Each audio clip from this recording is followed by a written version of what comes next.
Hi friends, ನಾನು ರತ್ನ. ಸ್ನೇಹಿತರೆ, ಬಿರಿಯಾನಿ ಅಂದರೆ ನಮ್ಮ ಎಲ್ಲರಿಗೂ ಬಿರಿಯಾನಿ ಅಂದರೆ ಕ್ರೇಜ್. ಯಾಕೆಂದರೆ ಬಿರಿಯಾನಿ ಅನ್ನೋದು ಬಂದು ಲವರ್ ಥರ. ನಾವು ಯಾವಾಗ ತಿಂದರೂ ಎಷ್ಟು ತಿಂದರೂ ಅದು ಬೋರೇ ಹೊಡೆಯಲ್ಲ. ಈ ಸ್ಟೋರಿ ಪೂರ್ತಿ ಕೇಳಿ, ವಿಡಿಯೋ ನೋಡಿ ಮತ್ತು ಬೇರೆ ನೋಡಬೇಡಿ, ಪೂರ್ತಿ ನೋಡಿ, ಓಕೆನಾ? ಆವಾಗಲೇ ನಾನು ಹೇಳೋ ಪ್ರತಿ ವಿಷಯ ನಿಮಗೆ ಅರ್ಥ ಆಗುತ್ತೆ. ಪ್ಲೀಸ್ ಕೊನೆ ತನಕ ವಿಡಿಯೋ ನೋಡಿ. ಸ್ನೇಹಿತರೆ, ಈ ಬಿರಿಯಾನಿ ಅಂದರೆ ಎಲ್ಲರಿಗೂ ಒಂದು ಹುಚ್ಚಿರುತ್ತೆ. ಯಾಕೆ ಅಂತ ಕೇಳಿ. ಇವಾಗ ತುಂಬ ಹಸುವಾಗ್ತಿತ್ತು ಅಂತ ಇಟ್ಕೊಳ್ಳಿ. ಹಸುವಾದಾಗ ಟಕ್ಕಂತ ಫಸ್ಟು ನೆನಪಿಗೆ ಬರೋದು ಬಿರಿಯಾನಿ ತಿನ್ನೋಣ, ಅಲ್ಲಿ ತಿನ್ನೋಣ, ಇಲ್ಲಿ ತಿನ್ನೋಣ, ಅಲ್ಲಿ ಹಾಗಿರುತ್ತೆ, ಹೀಗಿರುತ್ತೆ, ಇಷ್ಟು ಹಲವಾರು ವಿಧಾನದಂಥ ಕಲ್ಪನೆಗಳು ನಮ್ಮ ಮನಸ್ಸಲ್ಲಿ ಬಿರಿಯಾನಿ ತಿನ್ನೋ ಭಾವನೆಗಳು ಅಲ್ವಾ? ಅಂಥ ಬಿರಿಯಾನಿ ನಾವು ಅಲ್ಲಿ ಇಲ್ಲಿ ತಿನ್ನೋದಕ್ಕಿಂತ ನಾವು ಮನೆಯಲ್ಲೇ ತುಂಬ ರುಚಿಯಾಗಿ ಮಾಡ್ಕೊಳ್ಳೋ ಅಂಥ ವಿಧಾನ. ಯಾರೆಲ್ಲ ಫಸ್ಟ್ ಟೈಮ್ ನೋಡ್ತಾ ಇದ್ದಾರೋ ನನ್ನ ಚಾನಲ್ನ ಸಬ್ಸ್ಕ್ರೈಬ್ ಮಾಡ್ಕೊಳ್ಳಿ ಪ್ಲೀಸ್. ಒಂದೊಂದು ಲೈಕ್ ಮಾಡಿ, ಓಕೆನಾ? ಸ್ನೇಹಿತರೆ, ನಾನಿಲ್ಲಿ 1 kg ಅಕ್ಕಿ ತೊಗೊಂಡಿದ್ದೀನಿ. ಒಂದು ಮುಕ್ಕಾಲು 2 kg ಅಷ್ಟು ಚಿಕನ್ ತೊಗೊಂಡಿದ್ದೀನಿ. ನಮ್ಮ ಮನೆಯವ್ರು ಪೂರ್ತಿ ಕೋಳಿನೇ ಕಟ್ ಮಾಡಿಸ್ಕೊಂಡು ಬಂದಿದ್ದಾರೆ. ಹಾಗಾಗಿ ಕಾಲಿಂದ ಹಿಡಿದು ಎಲ್ಲನೂ ಇದೆ. ನಮಗೆ ಕಾಲು, ಕಿಡ್ನಿ, ಲಿವರ್ ಅದೆಲ್ಲ ಏನು ಬೇಕಾಗಲ್ಲ. ಅದನ್ನೆಲ್ಲ ತೆಗೆದು ಜಸ್ಟ್ ಚಿಕನ್ ಮಾತ್ರ ನಾವು ಬಿರಿಯಾನಿಗೆ ಯೂಸ್ ಮಾಡಿಕೊಂಡ್ರೆ ಆಯಿತು. ನೋಡಿ, ನಾನಿಲ್ಲಿ ಆಲ್ಮೋಸ್ಟು ಬಿರಿಯಾನಿಗೆ ಮೇಯ್ನಾಗಿ ಬೇಕಾಗಿರೋಂಥ ಈರುಳ್ಳಿ ಆಗಿರ್ಬೋದು, ಹಸಿಮೆಣ್ಸಿನ್ಕಾಯಿ, ನಿಂಬೆಹಣ್ಣು, ಕೊತ್ತಂಬರಿ, ಪುದೀನ, ಬಾಸುಮತಿ ಅಕ್ಕಿ ತೊಗೊತಾ ಇದ್ದೀನಿ ನಾನು. ಬೆಳ್ಳುಳ್ಳಿ, ಶುಂಠಿ ಬೆಳ್ಳುಳ್ಳಿ ಎಲ್ಲನೂ ಅರೇಂಜ್ ಮಾಡಿ ಇಟ್ಕೊಂಡಿದ್ದೀನಿ. ಇಲ್ಲಿ ಬಂದು ಅಕ್ಕಿ ನಾವು ಮಾಡ್ತಾ ಇರೋದು ಚಿಕನ್ ದಮ್ ಬಿರಿಯಾನಿ, ಓಕೆನಾ? ಸ್ನೇಹಿತರೆ, ಇದು ನಿಜವಾಗ್ಲೂ 200% ಬೇಡ 100% ತುಂಬ ರುಚಿಯಾಗಿ ಸಖತ್ತಾಗಿ ಬರುತ್ತೆ. ನಾನು ಹೇಳೋ ಮೆಜರ್ಮೆಂಟು ಕರೆಕ್ಟಾಗಿ ನೀವು ಫಾಲೋ ಮಾಡಿ, ಓಕೆನಾ? ಚಿಕನ್ ಬಂದು 1 ರಿಂದ 1.5-2 kg ತನಕ ಆರಾಮಾಗಿ, 1 kg ಅಕ್ಕಿಗೆ 2 kg ಆರಾಮಾಗಿ ತೊಗೋಬೋದು. ನಾವು ಚಿಕನ್ ಎಷ್ಟು ತೊಗೊತೀವೋ ತೊಗೊಂಡಷ್ಟು ಬಿರಿಯಾನಿ ಟೇಸ್ಟ್ ತುಂಬ ಚೆನ್ನಾಗಿರುತ್ತೆ, ರುಚಿ ಸಖತ್ತಾಗಿರುತ್ತೆ. ಸ್ನೇಹಿತರೆ, ನಮ್ಮ ಮನೇಲಿ ಬಿರಿಯಾನಿ ಲವರ್ಸು ಜಾಸ್ತಿ ಇದ್ದಾರೆ. ನಮ್ಮ ಯಜಮಾನ್ರಾಗಿರ್ಬೋದು, ನನ್ನ ಮಗ ಆಗಿರ್ಬೋದು, ಇನ್ ಕೇಸ್ ಈಗೀಗ ನನ್ನ ಮಗಳು ಸ್ಟಾರ್ಟ್ ಮಾಡ್ಕೊಂಡಿದ್ದಾಳೆ. ಯಾಕೆಂದರೆ ನಾನು ಈ ವಿಡಿಯೋಗಳು ಮಾಡ್ತಾ ಇರೋದ್ರಿಂದ ಅವ್ರ ಫ್ರೆಂಡ್ಸ್ ಎಲ್ಲ ಕೇಳ್ತಾರಂತೆ, ಬಿರಿಯಾನಿ ಅಂತ. ಹಾಗಾಗಿ ಈ ಮಧ್ಯಕಾಲದಲ್ಲಿ ನನ್ನ ಮಗಳು ಬಿರಿಯಾನಿ ಲವರ್ ಆಗಿಬಿಟ್ಟಿದ್ದಾಳೆ. ನೋಡಿ, ಇಲ್ಲೇ ಗಾರ್ನಿಷಿಂಗ್ಗೆ ಅಂತ ನಾನು ಫಸ್ಟು ಈರುಳ್ಳಿನ ಫ್ರೈ ಮಾಡ್ಕೊತಾ ಇದ್ದೀನಿ. ಅಂದರೆ ಗೋಲ್ಡನ್ ಕಲರ್ ಫ್ರೈ ಮಾಡ್ಕೊತಾ ಇರೋ ಅಂಥದ್ದು ಲಾಸ್ಟಿಗೆ ಹಾಕೋದಕ್ಕೆ. ಇಲ್ಲಿ ನಾವು ದಮ್ ಬಿರಿಯಾನಿ ಮಾಡ್ತಾಯಿದ್ದೀವಲ್ಲ, ದಮ್ ಬಿರಿಯಾನಿ ಮಾಡಬೇಕಾದ್ರೆ ರೈಸ್ ಸಪ್ರೇಟಾಗಿ ನಾವು ಕುಕ್ ಮಾಡ್ಕೋಬೇಕು. ಹಾಗಾಗಿ ಅದಕ್ಕೋಸ್ಕರ ನಾವು ಬಿರಿಯಾನಿಗೆ ಏನೆಲ್ಲ ಹೋಲ್ ಗರಂ ಮಸಾಲ ಯೂಸ್ ಮಾಡ್ತೀವೋ ಅದನ್ನೆಲ್ಲನೂ ನಾವು ಬೇಯಿಸ್ಕೊಳ್ಳೋ ಅಂಥ ಅಕ್ಕಿ ಜೊತೆಗೂ ಹಾಕ್ಕೋಬೋದು. ನಾನಿಲ್ಲಿ ಅಕ್ಕಿನ ಒಂದು 1/2 hour ನೆನೆಸಿಟ್ಕೊಂಡಿದ್ದೀನಿ. ವಾಶ್ ಮಾಡಿ ನೆನೆಸಿಟ್ಕೊಂಡಿದ್ದೀನಿ. ನೀರು ಕುದ್ದ ಮೇಲೆ ಮಸಾಲೆ ಹಾಕಿ, ಉಪ್ಪು ಹಾಕಿ ಅಕ್ಕಿನೂ ಸೇರಿಸ್ಕೊಳ್ಳೋದು. ಈ ಕಡೆ ನೋಡಿ, ನಾವು ಈರುಳ್ಳಿ ಫ್ರೈ ಮಾಡ್ಕೊಂಡಿದ್ದೀವಿ. ಅದಕ್ಕೆ ಮತ್ತು ಸ್ವಲ್ಪ ತುಪ್ಪ ಹಾಕ್ಕೊಂಡು ನೋಡಿ, ಇಲ್ಲಿ ಬೇಕಾಗಿರೋಂಥ ಎಲ್ಲ ಗರಂ ಮಸಾಲೆ ಐಟಮ್ಗಳು ಇಲ್ಲಿ ತೋರಿಸ್ತಾ ಇದ್ದೀನಿ. ನನಗೆ ಎಲ್ಲ ಹೆಸರುಗಳು ಕೆಲವೊಂದು ಬರ್ತವೆ, ಕೆಲವೊಂದು ಸಡನ್ನಾಗಿ ಬರಲ್ಲ. ಹಾಗಾಗಿ ನಾನು ನಿಮಗೆ ನೀಟಾಗಿ ವಿಡಿಯೋದಲ್ಲಿ ತೋರಿಸಿದ್ದೀನಿ. ಈ ಎಲ್ಲ ಥರದ ಗರಂ ಮಸಾಲೆಗಳು ತಗೊಳ್ಳಿ. ನಾನಿಲ್ಲಿ ಆಲ್ಮೋಸ್ಟ್ 3/4 kg ಅಷ್ಟು ಈರುಳ್ಳಿ ತೊಗೊಂಡಿದ್ದೀನಿ. ಅಂದರೆ ಫ್ರೈ ಮಾಡ್ಕೊಳ್ಳೋದಕ್ಕೂ ಬಿರಿಯಾನಿಗೂ ಸೇರಿಸಿ 3/4 kg ಅಷ್ಟು ತೊಗೊಂಡಿದ್ದೀನಿ. ಇಲ್ಲಿ ನೋಡಿ, ಶುಂಠಿ ಬೆಳ್ಳುಳ್ಳಿ ಪೇಸ್ಟ್ ಬಂದು ನಾನು ಫ್ರೆಶ್ಶಾಗಿ ಗ್ರೈಂಡ್ ಮಾಡ್ಕೊತೀನಿ. ಯಾವಾಗಲೇ ಆಗಲಿ, ನೀವು ಯಾವುದೇ ಥರ ಬಿರಿಯಾನಿ ಮಾಡಿ, ಶುಂಠಿ ಬೆಳ್ಳುಳ್ಳಿ ಪೇಸ್ಟ್ ಮಾತ್ರ ಫ್ರೆಶ್ಶಾಗಿ ಗ್ರೈಂಡ್ ಮಾಡ್ಕೋಬೇಕು. ಯಾಕಪ್ಪ ಅಂದರೆ ಅದು ತುಂಬ ತುಂಬ ಸಖತ್ತು ಟೇಸ್ಟ್ ಕೊಡುತ್ತೆ. ನಾವು ಅಂಗಡಿದು ಮತ್ತು ಓಲ್ಡ್ ಸ್ಟಾಕು ಬಳಸಬಾರ್ದು, ಆದಷ್ಟು ಫ್ರೆಶ್ಶಾಗಿ ಮಾಡ್ಕೋಬೇಕು. ಇದು ಬಿರಿಯಾನಿಗೆ ನಾನು ಖಾರ ಪುಡಿ ಯೂಸ್ ಮಾಡ್ತಾಯಿಲ್ಲ. ಹಾಗಾಗಿ ಹಸಿಮೆಣ್ಸಿನ್ಕಾಯಿನ ನೋಡಿ, ಜಸ್ಟ್ ಅದು ಮಿಕ್ಸಿಗೆ ಹಾಕಿ ಜಸ್ಟ್ ಗುಯ್ ಅಂತ 1-2-3 ಸತಿ ತಿರುಗಿಸ್ಕೊಂಡ್ರೆ ಸಾಕು. ನೋಡಿ, ಈ ಥರ ಕಚ ಥರ ಗ್ರೈಂಡ್ ಮಾಡ್ಕೋಬೇಕು, ಓಕೆನಾ? ಈ ಕಡೆ ಆಲ್ಮೋಸ್ಟು ಅನ್ನ ಆಗ್ತಾಯಿದೆ ಬಿರಿಯಾನಿಗೆ. ನಮ್ಮದು ಲೈಟು ಆ ಥರ ಸ್ವಲ್ಪ ಕಲರಿಂಗ್ ಬರ್ತಾಯಿದೆ. ನೋಡಿ, ಈರುಳ್ಳಿನೂ ಇಲ್ಲಿ ನಾನು ಫ್ರೈ ಮಾಡೋದಕ್ಕೆ ಇಟ್ಕೊಂಡಿದ್ದೀನಿ. ಸ್ವಲ್ಪ ಉಪ್ಪು ಸೇರಿಸ್ಕೊಂಡ್ರೆ ಬೇಗ ಫ್ರೈ ಆಗುತ್ತೆ.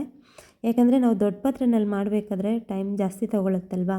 ನಮ್ಮದೇನು ಕಮರ್ಷಿಯಲ್ ಸ್ಟವ್ ಏನಲ್ಲ. ಇದೆ ನನ್ನ ಕಮರ್ಷಿಯಲ್ ಸ್ಟವ್ಗಳೆಲ್ಲ ನನ್ನ ಹೋಟ್ಲಲ್ಲಿದೆ. ಅಂದರೆ ನಿಮ್ಮೆಲ್ಲರಿಗೂ, ಅಂದರೆ ಫಸ್ಟಿಂದ ನನ್ನ ವೀಡಿಯೋ ನೋಡ್ತಾ ಇರೋರಿಗೆಲ್ಲ ಗೊತ್ತೇ ಇರುತ್ತೆ ನಂದು ಹೋಟ್ಲಿದೆ ಅಂತ.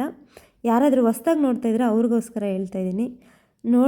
ನೋಡೋಣ, ಅಂಗಡಿನೂ ನಾನು ಆಲ್ಮೋಸ್ಟು ಮಾಡೋಣ ಅನ್ನೋ ಆಸೆ ಈ ಮಧ್ಯೆ ತುಂಬ ಬರ್ತಾಯಿದೆ. ನಾನು ನಿಮಗೆ ತೋರಿಸ್ತೀನಿ ರೀಲ್ಸಲ್ಲಿ ಆ ವಿಡಿಯೋನು. ಹೋಗಬೇಕು, ನಂದು ಶಾಪೆಲ್ಲ ಸ್ವಲ್ಪ ಇದು ಮಾಡಬೇಕು. ನಂದು ಪೆಟ್ಟಿ ಅಂಗಡಿನೇ ಅಪ್ಪ, ನಾವೇನು ರಿಚ್ ಏನಲ್ಲ, ಓಕೆನಾ. ನೋಡಿ ಇಲ್ಲಿ ರೈಸ್ ಬಂದು ಮುಕ್ಕಾಲು ಭಾಗ ಬೆಂದಿದೆ, ಅಂದರೆ 80% ಬೆಂದಿದೆ.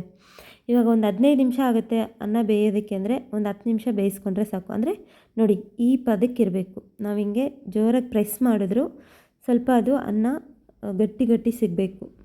ತೀರಾ ನೈಸಿಗಾದರೆ ಅದು ತುಂಬ ಇದಾಗೋಗುತ್ತೆ, ಯಾಕಂದರೆ ನಾವು ಮತ್ತೆ ದಮ್ಗೆ ಹಾಕ್ತೀವಲ್ಲ, ಒಂದು 10-15 ನಿಮಿಷ ಮತ್ತೆ ನಾವು ದಮ್ಗೆ ಹಾಕ್ತೀವಿ. ಇಲ್ಲಿ ನೋಡಿ ಆಲ್ಮೋಸ್ಟು ಈರುಳ್ಳಿ ಫ್ರೈ ಆಗಿದೆ. ಇವಾಗ ಒಂದು ಕೈ ಹಿಡಿಯಷ್ಟು ಪುದೀನ ಸೇರಿಸ್ಕೊಂಡು ಒಂದು ಮಿಕ್ಸ್ ಮಾಡ್ಕೋಬೇಕು.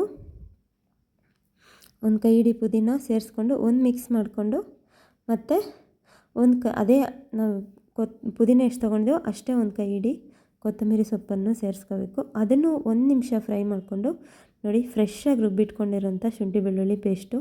ಇದು ಟೇಬಲ್ ಸ್ಪೂನ್ ಲೆಕ್ಕದಲ್ಲಿ ಹೇಳಬೇಕಂದ್ರೆ ನಾನು ಒಂದು 2.5 ಸ್ಪೂನಷ್ಟು ತೊಗೊತಾ ಇದ್ದೀನಿ. ಶುಂಠಿ ಬೆಳ್ಳುಳ್ಳಿ ಪೇಸ್ಟ್ ಹಾಕ್ಕೊಂಡು ಅದು ಫ್ರೈ ಆಗ್ತಾ ಇರುತ್ತೆ. ಇಲ್ಲಿ ನೋಡಿ ನಾನು ಮೀಡಿಯಮ್ ಸೈಜು 2 ಟೊಮೆಟೊ ಇದೆ, ಚಿಕ್ಕದು 2 ಟೊಮೆಟೊ ಇದೆ, ಟೋಟಲ್ 4 ಟೊಮೆಟೊ ಯೂಸ್ ಮಾಡ್ತಾಯಿದ್ದೀನಿ.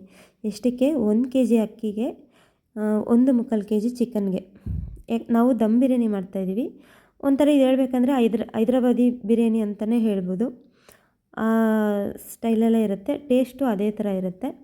ನಾವು ಟೊಮೆಟೊ ಹಾಕ್ಕೊಂಡು 1 ನಿಮಿಷ ಫ್ರೈ ಮಾಡಿಕೊಂಡು ಆವಾಗಲೇ ಹಸಿಮೆಣ್ಸಿನ್ಕಾಯಿ ಸೇರಿಸ್ಕೋಬೋದು, ಓಕೆನಾ. ನಿಮ್ಗೆ ಮತ್ತೆ ಹಸಿ ಫ್ಲೇವರ್ ಇರುತ್ತೆ ಅಂದರೆ ನಾವು ಶುಂಠಿ ಬೆಳ್ಳುಳ್ಳಿ ಫ್ರೈ ಆದಮೇಲೆ ಹಸಿಮೆಣ್ಸಿನ್ಕಾಯಿ ಹಾಕ್ಕೊಂಡು ಜಸ್ಟ್ ಒಂದು ಮಿಕ್ಸ್ ಕೊಟ್ಟು ಟೊಮೆಟೊ ಸೇರಿಸ್ಕೋಬೇಕು. ನೋಡಿ ಇದು ಗರಂ ಮಸಾಲ, ನಾನು ಮನೇಲೇ ಮಾಡ್ಕೊಂಡಿರೋಂಥ ಗರಂ ಮಸಾಲ.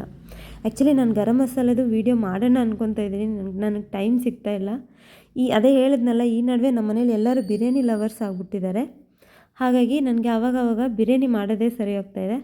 ನೋಡಿ ಜಸ್ಟ್ ನಾನು ಇದರಲ್ಲಿ ಉಪ್ಪು, ಅರಿಶಿನ ಮತ್ತು ಗರಂ ಮಸಾಲ 1.5 ಸ್ಪೂನಷ್ಟು ಗರಂ ಮಸಾಲ ತೊಗೊಂಡಿದ್ದೀನಿ. ಒಂದು 200 ml ಅಷ್ಟು ಮೊಸರು ತೊಗೊತಾ ಇದ್ದೀನಿ.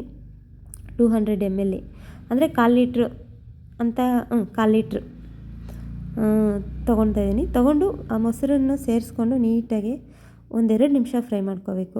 1-2 ನಿಮಿಷ ಫ್ರೈ ಮಾಡಿ ನೋಡಿ ಈ ಥರ ಎಣ್ಣೆ ಬಿಟ್ಕೊಂಡ್ಮೇಲೆ ನಾವು ಚಿಕನ್ನ ಸೇರಿಸ್ಕೋಬೇಕು. ಚಿಕನ್ ಮಾತ್ರ ಸಕ್ಕತ್, ಈ ಬಿರಿಯಾನಿ ನಿಜವಾಗ್ಲೂ ಎಷ್ಟು ಚೆನ್ನಾಗಿರುತ್ತೆ ಅಂದರೆ ಆ ಚಿಕನ್ನು ಅದೆಲ್ಲ ಮೊಸರಲ್ಲಿ ಆ ಮಸಾಲೆನಲ್ಲಿ ಬೆಂದು ಚಿಕನ್ ಸಾಫ್ಟಾಗಿ ತುಂಬ ಸಖತ್ತಾಗಿ ಬರುತ್ತೆ ಸ್ನೇಹಿತರೆ. ಲೆಗ್ ಪೀಸ್ ಒಂದೇ ಬಂದಿದೆ, ಇನ್ನು ಉಳಿದಿದ್ದೆಲ್ಲ ಕಟ್ ಮಾಡಿಸ್ಕೊಂಡ್ಬಂದ್ಬಿಟ್ಟಿದ್ದಾರೆ ಸ್ನೇಹಿತರೆ. ಇಲ್ಲಿ ನಾನು ಸ್ವಲ್ಪ ಕಲ್ಲುಪ್ಪು ಸೇರಿಸ್ಕೊತಾ ಇದ್ದೀನಿ, ಯಾಕಂದರೆ ನಾವು ಈರುಳ್ಳಿನಲ್ಲಿ ಉಪ್ಪು ಸ್ವಲ್ಪನೇ ಸೇರಿಸ್ಕೊಂಡಿರೋದು. ಹಾಗಾಗಿ ಇನ್ನೊಂದು ಸ್ವಲ್ಪ ಕಲ್ಲುಪ್ಪು ಸೇರಿಸ್ಕೊಂಡು ತಟ್ಟೆ ಮುಚ್ಚಿಟ್ಕೊಂಡು ಒಂದು 10 ನಿಮಿಷ ಆದಮೇಲೆ ಧನಿಯಾ ಪೌಡ್ರು ಒಂದು 2 ಸ್ಪೂನ್ ತೊಗೊತಾ ಇದ್ದೀನಿ. ಇಲ್ಲಿ ಸ್ವಲ್ಪ ಪೆಪ್ಪರು ಯೂಸ್ ಮಾಡಬೇಕು.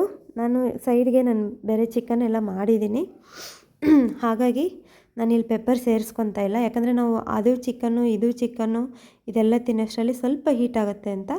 ಆದರೆ ಇದರಲ್ಲಿ ಬಂದು ನಾವು ಸ್ವಲ್ಪ ಪೆಪ್ಪರ್ ಸೇರಿಸ್ಕೋಬೇಕು ನಾರ್ಮಲ್ಲಾಗಿ. ಇವಾಗ ಸೈಡಿಗೆ ನೀವು ಮೊಸರು ಬಜ್ಜಿ ತೊಗೊತೀರಾ ಅನ್ನೋವಾಗ, ರೈತ ತೊಗೊತೀರ ಅನ್ನೋವಾಗ ಸ್ವಲ್ಪ ಪೆಪ್ಪರ್ ಸೇರಿಸ್ಕೊಳ್ಳಿ. ನೋಡಿ ಇಲ್ಲಿ ನಾನು ಒಂದು 2 ನಿಂಬೆಹಣ್ಣು, ಫುಲ್ 2 ನಿಂಬೆಹಣ್ಣು ಜ್ಯೂಸನ್ನು ತೊಗೊತಾ ಇದ್ದೀನಿ. ಅಂದರೆ ಚಿಕನ್ನು ಆಲ್ಮೋಸ್ಟು ಒಂದು 70% ಬೆಂದಿದೆ ಅನ್ನೋವಾಗ ನಾವು ಲೆಮನ್ನ ಸೇರಿಸ್ಕೋಬೇಕಾಗತ್ತೆ. ಚಿಕನ್ಗೆ ನೀರು ಹಾಕಲೇಬಾರ್ದು, ಯಾಕಂದರೆ ಚಿಕನ್ನಲ್ಲಿರೋವಂಥ ನೀರಾಗಿರ್ಬೋದು, ಆ ಮೊಸರು, ನಿಂಬೆಹಣ್ಣು ಎಲ್ಲ ಮಸಾಲೆ ಚೆನ್ನಾಗಿ ಬಿಟ್ಕೊಳ್ಳುತ್ತೆ. ಹಾಗಾಗಿ ನಾನು ಆವಾಗಲೇ ಹೇಳಿದ್ನಲ್ಲ, ಅಕ್ಕಿನೂ ಬಂದು ನಾವು 70% ಬೇಯಿಸ್ಕೋಬೇಕು, 70 to 80% ಬೇಯಿಸ್ಕೋಬೇಕು. ಯಾಕಂದರೆ ಇದರಲ್ಲಿರೋವಂಥ ಗೊಜ್ಜು ನೀರೆಲ್ಲ ಬಂದು ನಾವು ಅನ್ನ ಅದರಲ್ಲಿ ಹಾಕಿ ದಮ್ಗೆ ಹಾಕೋವಾಗ ಕರೆಕ್ಟಾಗಿ ಬೆಂದೋಗುತ್ತೆ. ಇಲ್ಲಾಂದರೆ ಏನಾಗುತ್ತೆ ಅಂದರೆ ಅನ್ನ ತುಂಬ ಬೆಂದಂಗೆ ಆಗೋಗುತ್ತೆ. ಹಾಗಾಗಿ ಚಿಕನ್ಗೆ ನೀರು ಸೇರಿಸ್ಕೋಬೇಡಿ. ರೈಸನ್ನು ಮುಕ್ಕಾಲು ಭಾಗದಷ್ಟೇ ಬಾಯ್ಲ್ ಮಾಡ್ಕೋಬೇಕು. ಬಾಯ್ಲ್ ಮಾಡಿಕೊಂಡು ಚಿಕನ್ನು 80% ಆಗಿದೆ, ಇನ್ನೊಂದು 20% ಬೇಯಬೇಕು ಅನ್ನೋ ಟೈಮಲ್ಲಿ ನಾವು ಆಲ್ರೆಡಿ ಬೇಯಿಸಿಟ್ಕೊಂಡಿರೋಂಥ ರೈಸನ್ನ ಅದಕ್ಕೆ ಹಾಕ್ಕೋಬೇಕು. ಹಾಕ್ಕೊಳ್ಳೋವಾಗ ಉರಿನ ಸ್ವಲ್ಪ ಮೀಡಿಯಮ್ಮಲ್ಲಿ ಇಟ್ಕೊಳ್ಳಿ, ಮರಿದಿರ, ಓಕೆನಾ. ಮತ್ತು ಅದ್ರ ಮೇಲೆ ಸ್ವಲ್ಪ 1 ಕೈ ಹಿಡಿ ಪುದೀನ ಸೊಪ್ಪು, 1 ಕೈ ಹಿಡಿ ಕೊತ್ತಂಬರಿ ಸೊಪ್ಪು, 1 ಕೈ ಹಿಡಿ ಕೊತ್ತಂಬರಿ ಸೊಪ್ಪನ್ನು ಸೇರಿಸ್ಕೋಬೇಕು. ಮತ್ತು ನಾವು ಫ್ರೈ ಮಾಡಿ ಇಟ್ಕೊಂಡಿರೋಂಥ ಈರುಳ್ಳಿ, ನಾವು ರೋಸ್ಟ್ ಮಾಡಿ ಇಟ್ಕೊಂಡಿದ್ದೀವಲ್ಲ ಈಗಾಗಲೇ, ಆ ಥರ ಈರುಳ್ಳಿ, ಆ ಈರುಳ್ಳಿಯನ್ನು ಇಲ್ಲಿ ಸೇರಿಸ್ಕೋಬೇಕು. ಸ್ನೇಹಿತರೆ, ನಾನು ಬಿರಿಯಾನಿ ಮಾಡ್ತೀನಿ ನೋಡಿ, ಈ ಕಲರ್ ನಾವು ಹಾಕ್ಕೊತಾ ಇದ್ದೀವಲ್ಲ, ಇದನ್ನು ಹಸಿ ಹಾಲಲ್ಲಿ ಮಿಕ್ಸ್ ಮಾಡಿ ಹಾಕ್ಕೋಬೇಕು. ತುಂಬ ನಂತರನೇ ಬೇಜಾನ್ ಜನ ಯೂಟ್ಯೂಬಲ್ಲಿ ಬಿರಿಯಾನಿ ವಿಡಿಯೋಗಳು ಮಾಡ್ತಾರೆ, ಬಟ್ ಈ ಕಲರ್ ಏನರಲ್ಲಿ ಮಿಕ್ಸ್ ಮಾಡ್ತಾರೆ ಅಂತ ಯಾರೂ ಹೇಳೋದೇ ಇಲ್ಲ. ಇದೇ ಬಿರಿಯಾನಿ ಸೀಕ್ರೆಟ್ ಅಂತಲೂ ಹೇಳ್ಬೋದು, ಇನ್ನೊಂದು ಸೀಕ್ರೆಟ್ ಅಂತಲೂ ಹೇಳ್ಬೋದು ಬಿರಿಯಾನಿಗೆ.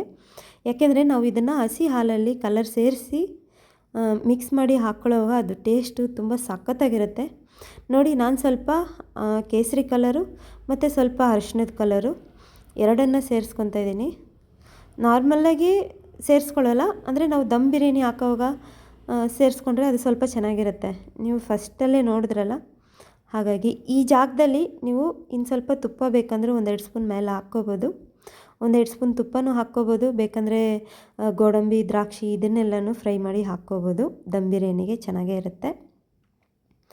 ಯಾಕಂದರೆ ನಮ್ದು ಆಲ್ಮೋಸ್ಟ್ ಈ ವೀಕಲ್ಲಿ ಇದು 3ನೇ ಸತಿ ಬಿರಿಯಾನಿ, ಹಾಗಾಗಿ ಸಾಕಪ್ಪ ಬಿರಿಯಾನಿ ಕೊಲೆಸ್ಟ್ರಾಲ್ ಜಾಸ್ತಿ ಆಗುತ್ತೆ ಅಂಥೇಳಿ, ಯಾಕಂದರೆ ನಾವು ಬಿರಿಯಾನಿಗೆ ಯೂಸ್ ಮಾಡೋಂಥ ಮಸಾಲೆ, ಆಯಿಲ್ ಎಲ್ಲ ಜಾಸ್ತಿ ಇರುತ್ತಲ್ವ.